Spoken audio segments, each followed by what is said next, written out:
Hey, I'm conflicted. And posthumous albums are one of the most controversial things in music, and especially hip-hop, and that's what I'm going to be going over today. My personal issue with the morals of releasing an album after somebody's passing, as well as how it can affect you positively or negatively.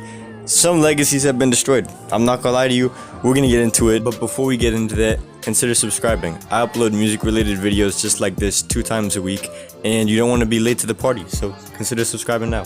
Thank you all. Let's get into the video.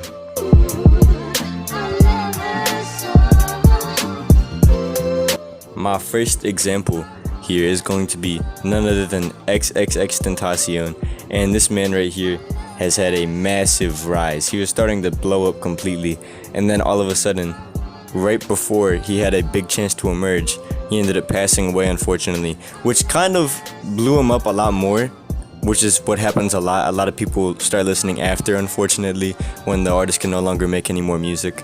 However, a lot of people, due to jumping onto this, caused X to become massive everywhere, and people started to appreciate his music a lot more. If he had a lot more time to develop, he could have done so much more. But the main issue here is what happened after his passing.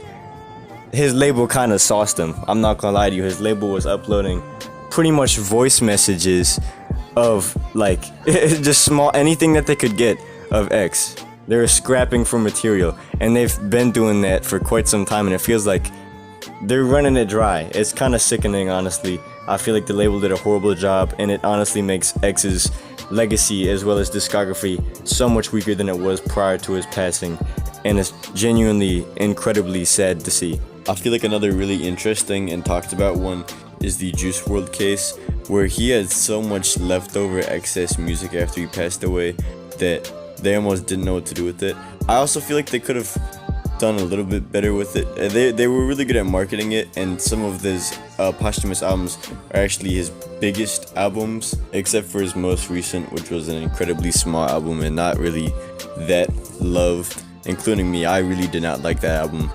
But I don't know, I feel like it's such a interesting concept, because would Juice WRLD have wanted those albums released? They kind of just grabbed through scraps, and if he wanted them released, he could have released them. So that's like my biggest issue, as well as how much these artists often get milked like to the max that they can be, and it's really disturbing almost.